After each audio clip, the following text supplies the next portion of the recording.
Bonjour. Bonjour. Merci aux organisatrices de nous avoir invités. C'est très rafraîchissant. Et là, je ne parle pas de la pluie. Je parle du contexte, des contenus et des propos. Donc, on s'est posé la question, qu'est-ce qu'on vient faire ici? Finalement, alors, notre propos est davantage final du travail social. C'est peut-être la spécificité avec laquelle on aborde cette journée-là. Alors, en relisant le mandat, on se disait, ben, ce serait peut-être bien juste de repréciser ce qu'est le travail social. Du moins, une forme de travail social, parce qu'il y a différentes définitions du travail social. Il y en a une qui est législative et qui est davantage fonctionnaliste, disons-le. Mais dans les universités, dans les écoles de travail social, il y a un débat politique justement pour préserver cette diversité du travail social. Mais fondamentalement, le travail social, c'est quoi? Bien, on fait usage, c'est un domaine pratique d'intervention qui fait usage de connaissances de différentes disciplines. Alors, la sociologie, l'anthropologie, les sciences politiques et la communication. De plus en plus, mais en fait, les connaissances qui émanent de la communication, c'est quand même relativement récent en travail social. Une autre spécificité, c'est qu'on exerce le rôle, les fonctions de médiateur, médiatrice, d'une part entre la société, donc ses institutions, les organisations, mais aussi la population. La population, je vous regarde parce que vous venez du centre jeunesse, c'est ça? Et donc la population, donc que ce soit les individus, les familles, les proches, les familiers, les petits groupes, mais aussi les communautés. Alors on a, des fois on est comme une crêpe, là, mais donc on a des rôles de défense de droit, de médiateur, etc. Voilà. Et à travers mes travaux de service de collectivité et de recherche, j'ai beaucoup travaillé, oui, avec des tables de concertation jeunesse, des intervenants sur ces tables-là, mais aussi des groupes de femmes, des groupes familles, tant au niveau national, regroupements régionaux, que des groupes locaux, des intervenants et intervenantes locales. Mais aussi des travailleurs sociaux, des organisateurs communautaires en C3S, qu'on appelle les CIS, les CIUS, ça change à toutes les 5 ans, tout ça, non? Hein, des belles réformes institutionnelles, on aime ça, pas vraiment, mais en tout cas. On s'est aperçu que, comme le disait Nicole, que ce discours-là des travailleurs sociaux, ou du moins des intervenants et des intervenantes sociales, porte assez lourdement, je dirais, pas majoritairement, mais lourdement quand même, un discours, des propos, oui, technophobes et alarmistes, mais j'en reprends quelques-uns ici, par exemple, ben, la technologie, ça n'a rien à voir avec le travail social. Donc déjà là, et on peut aussi supposer, mettre l'hypothèse du genre, du rapport sexué, du moins, chez les travailleuses sociales, qui sont en majorité des femmes, par rapport aux technologies. Donc, on pourrait mettre cette hypothèse-là. Communiquer avec Facebook, c'est du militantisme virtuel qui n'est pas réel. Utiliser l'éthique, ça encourage l'individualisme, développer les pratiques qui s'alignent aux réels liens sociaux, etc. Ça aide les gens à s'isoler. Alors, ce sont des propos qui persistent beaucoup chez les intervenants sociaux, les intervenantes sociales. Je dirais peut-être moins avec, à sa moindre importance peut-être chez les intervenants dans les maisons de jeunes, dans les groupes qui travaillent spécifiquement chez les jeunes, parce qu'ils sont confrontés aux usages des jeunes au quotidien. Donc, la question, l'espace de réflexion, d'analyse, les confronte davantage, ce qui n'est pas le cas dans plusieurs groupes mixtes ou dont les populations cibles ne sont pas uniquement visées sur les jeunes. Alors, grosso modo, là, peut-être quatre axes par rapport à ces discours-là. C'est qu'on postule d'une part que la communication est virtuelle, la communication médiée par les technologies d'information et de communication. Alors, on peut questionner, remettre ça en question en disant, bon, non, c'est du réel lien social. Hein, si je tiens des propos un peu vulgaires, ça a un impact sur l'autre personne. Donc, et même, on peut criminaliser, ça va jusque-là. L'impact d'éthique, c'est bon ou mauvais. Hein? Donc, on peut sentir un certain déterminisme technologique dans ses propos, ça a des impacts sur le comportement humain. Donc, il faut adopter ou refuser l'adoption des technologies. La communication, elle est moins bonne qu'avant parce que justement, on a cette médiation de l'écran. Donc, ce sont toutes des choses que vous connaissez, que vous avez entendues. Notre propos, c'était vraiment de dire, voilà, on le constate. Je le constate depuis les années 2000, mais ça persiste aussi beaucoup sur le terrain chez les intervenants et intervenantes sociales. Le fait que, entre autres, moi, ce qui me frappe beaucoup, c'est que ce soit une communication qui ne soit pas réelle, ce n'est pas du réel lien social. Et que les jeunes ne s'engagent plus comme avant. Il y a la complainte ou la plainte de « c'était bien mieux avant ». Ça, c'est très, très, très présent. Alors, notre contribution aujourd'hui, par rapport à la journée en particulier, touche plus sensiblement deux sous-objectifs, qui est celui de mettre à la discussion dans son rapport un panorama de principaux usages numériques chez les jeunes en tenant compte des variations liées au genre et une proposition de déconstruction de certains stéréotypes qui sont vraiment ancrés dans le savoir commun à propos de ces... Je me souviens plus, mais bon. C'est qu'en fait, on va utiliser une étude de besoins qu'on a réalisée au cours de la dernière année avec Relais Femmes, qui est un exemple parmi d'autres, pour illustrer ce propos sous l'angle du travail social, parce qu'on s'est vraiment aperçu dans notre littérature et dans notre recherche sur le terrain qu'il y a très peu de pratiques d'initiatives d'intervention sociale qui sont documentées pour questionner les initiatives d'usage des technologies d'information par les intervenants, mais aussi par les jeunes ou en tout cas la population en intervention sociale. Alors c'est très peu documenté, c'est très peu analysé, il y a très peu de récits de pratiques, même s'ils ne sont pas analysés. Alors, on a tout avantage à s'y intéresser. Parce que ces données-là, ces interventions-là sont davantage documentées en milieu scolaire et très peu, sinon pas du tout, en intervention sociale dans les milieux communautaires. Alors, Relais Femmes, financé par Conditions féminines Canada, qui avait fait un appel là, de projet Prévenir et contrer la violence médiée par l'éthique. En fait, initialement, le projet était formulé sous le terme de cyberviolence. Alors, on est allé voir, évidemment, qu'est-ce qu'on en dit, comment on en parle de cette cyberviolence. Bon, pour s'apercevoir effectivement qu'au Québec, on utilise davantage le terme cyber-intimidation, mais ailleurs, c'est cyberviolence, cyberharcèlement ou cyberbullying. Et là, on s'est posé la question, bien, nous, comment on veut se positionner par rapport à ça? Étant donné que dans l'équipe de recherche, il y a 2 spécialistes de l'intervention face à la violence, moi qui s'intéresse à l'action collective puis aux usages de technologie, on a pris position que la cyberviolence n'est pas, premièrement, un nouveau phénomène, un nouveau problème social.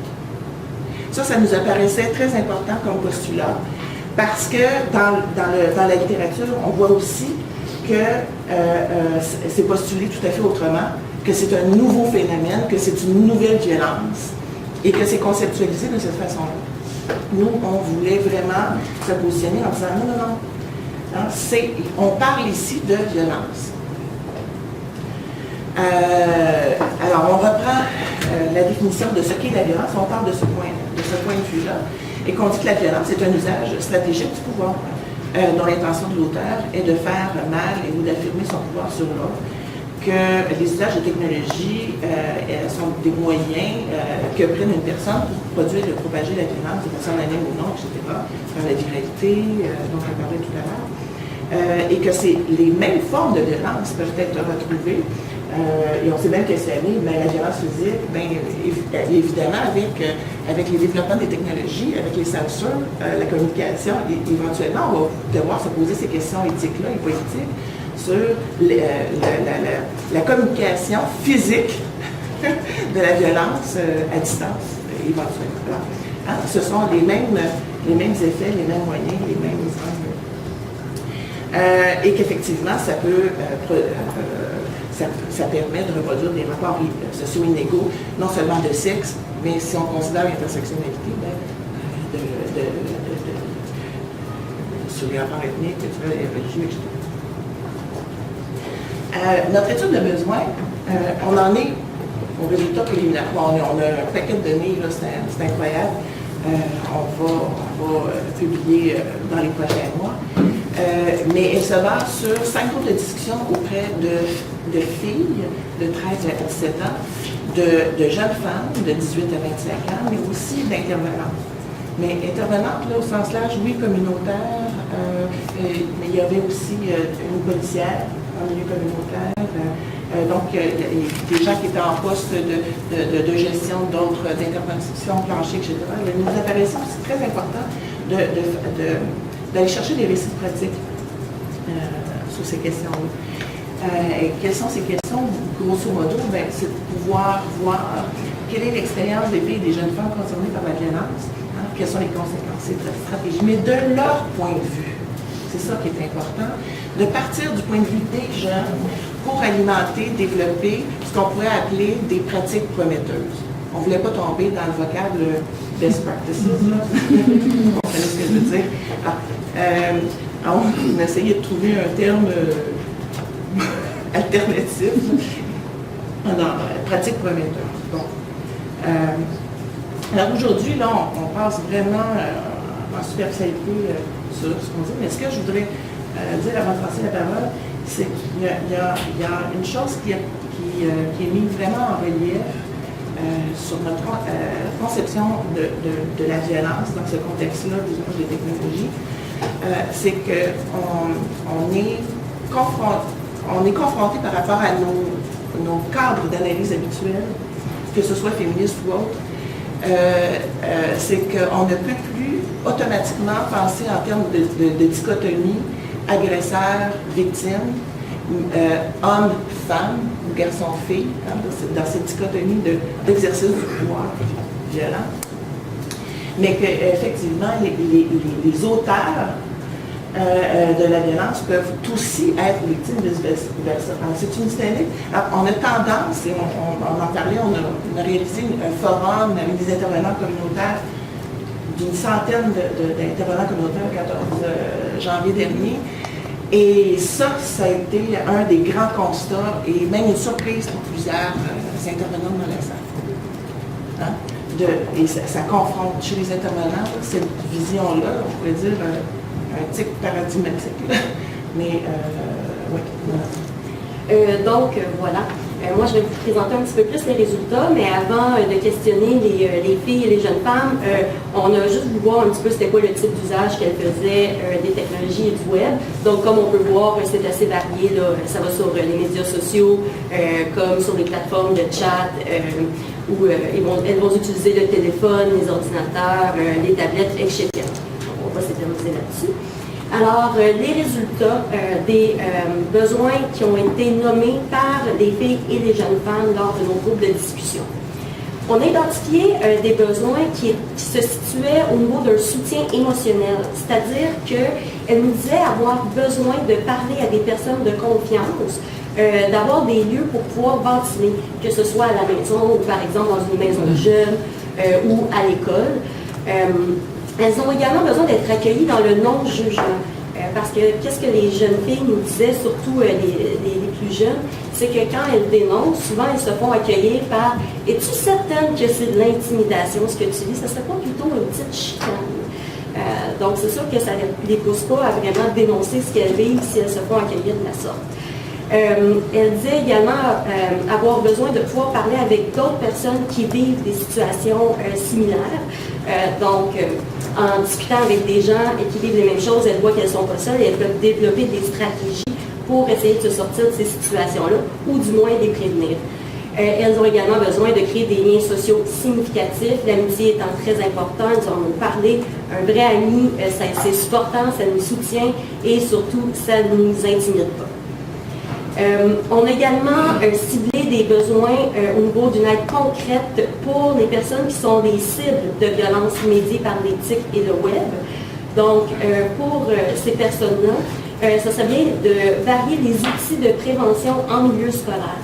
Les jeunes nous disaient, souvent ils vont en parler pendant un petit moment, puis après ça on n'entend plus du tout parler. Ou ils vont vraiment trop en parler, puis c'est toujours les mêmes points qui reviennent. Donc ça serait bien de varier à ce niveau-là. Ils disaient aussi qu'ils avaient besoin d'avoir des informations pour comprendre ce qui se passe quand ils vivent ces situations-là et savoir comment réagir. Parce que les filles me disaient, moi en tout cas, quand je me fais écœurer, je vais aller y dire en pleine face à l'autre. Donc on sent vraiment qu'elles veulent s'en sortir par elles-mêmes, qu'elles veulent régler la situation, mais malheureusement, souvent elles ne sont pas assez bien outillées. Donc il faudrait les outiller pour qu'elles puissent communiquer, puis savoir s'affirmer positivement. Plutôt que d'arriver dans la confrontation et rajouter de l'huile sur le feu. Elles ont également besoin d'avoir de l'aide rapidement avant de subir des répercussions dramatiques de la violence médiée par l'éthique. Ça revient un petit peu à ce que je disais, c'est-à-dire que si on les accueille en disant que c'était peut-être juste une petite chicane, si on les accueille en disant que c'était juste une petite chicane, faudrait peut-être plutôt de dire ça, juste intervenir sur la chicane en question pour éviter qu'éventuellement ça prenne d'autres proportions, qu'on tombe dans des situations de violence et d'intimidation. Donc, elles ont aussi besoin d'avoir un suivi après avoir dénoncé une situation conflictuelle ou de violence. Donc, juste de retourner voir le jeune ou la jeune puis lui demander est-ce que ça va, est-ce que ça s'est réglé avec ton ami, est-ce que tu te fais encore écœurer par telle gang, est-ce que ça s'est réglé? Et quand on regarde tout ça, on se dit qu'en matière de prévention, il faut donner des occasions pour en discuter de cette violence-là qui se pratique par le web et les technologies d'information, de communication. Et que les intervenantes et le personnel scolaire pourraient poser la question. Si on intervient dans une chicane de cours d'école, quoi que ce soit, ça se fait aussi de demander est-ce que tu en vis aussi de la violence à travers les médias sociaux, par exemple, ou sur ton téléphone, etc. Donc, il faut vraiment faire du dépistage. On a vu aussi des besoins au niveau des parents. Et ça, c'est surtout des jeunes femmes qui nous en ont parlé, parce que pour la plupart, c'était, et sont encore, des mères. Elles disent qu'elles ont besoin d'informations et de moyens concrets pour intervenir, parce que quand leurs enfants arrivent avec ces situations-là, aussi, elles sont témoins de violences sur le web. Elles ne sont pas outillées, elles ne savent pas quoi faire, vers qui se retourner, puis quoi dire. On a aussi vu qu'il y avait des besoins pour les auteurs de cette violence-là. Ils ont besoin d'être informés sur le vécu des personnes qui sont touchées par leurs actes violents. Donc, peut-être les amener à développer davantage leur empathie. Et ils ont besoin d'être informés sur c'est quoi un bon usage des PC et du web. Donc, il faut les éduquer à la civilité pour contrecarrer l'incivilité. Et ça peut se faire autant en présentiel que dans les usages des technologies. Des intervenants. Juste pour dire que pour les intervenantes, est-ce que l'intervention est différente ou pareille quand on parle de ce type de violence-là? Eh bien, elle rejoignait quand même notre postulat, parce qu'elle disait, ben non, c'est pas une nouvelle forme de violence, ça reste la violence, mais c'est le moyen qui est pris pour la faire, cette violence-là, qui est différent. Donc, l'intervention qu'on fait déjà, les pratiques qu'on a pour travailler sur les questions de la violence sont encore bonnes. Par contre, il faudrait juste voir comment est-ce qu'on peut les adapter aux particularités des usages des TIC et du web, comme l'instantanéité, comme on disait tout à l'heure. Donc, peut-être d'ajuster ces pratiques-là assez bien. Il y a des contraintes à l'intervention, mais je vais aller directement aux pratiques prometteuses, parce que c'est sûr qu'en écoutant ce que les jeunes avaient à nous dire et ce que les intervenantes avaient observé, ça nous a donné des bons indices sur ce serait quoi des pratiques prometteuses à développer.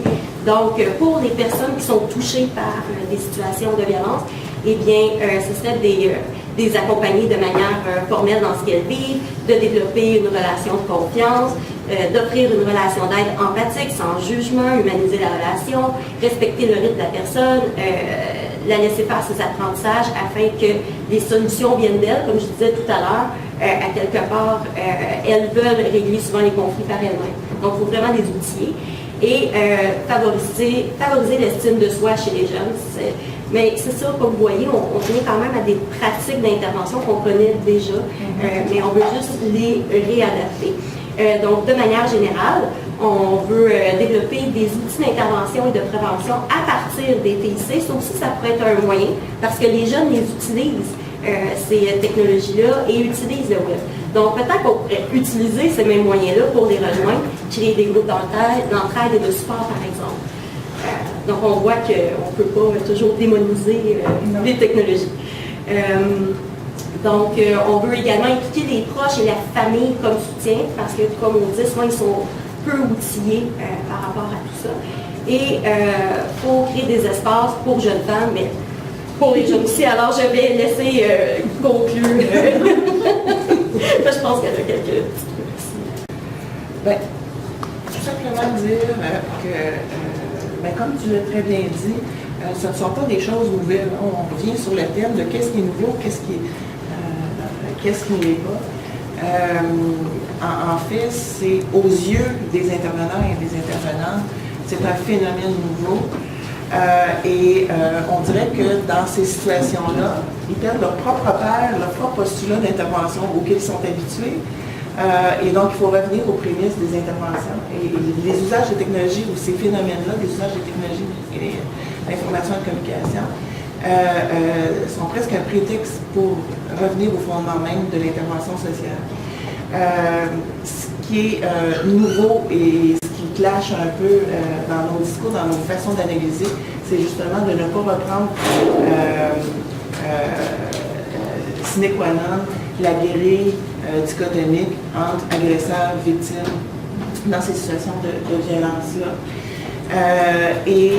Donc, il faut vraiment poursuivre la recherche sur les pratiques d'intervention sociale communautaire et institutionnelle. Donc, il y a vraiment tout un champ là qui doit être fait, ne serait-ce que pour documenter ce qui se fait. Bravo à Christiane Dallaire sur la question des textos, avec développer des projets structurants, parce que lors du forum du 14 janvier dernier, il a clairement été dit, et cette volonté-là d'avoir davantage de concertation régionale et nationale, mais pour les milieux communautaires, sur ces questions-là, et de mettre sur pied de la formation pour les intervenants et les intervenantes. Donc, grosso modo, c'est ce qu'on avait. Merci beaucoup.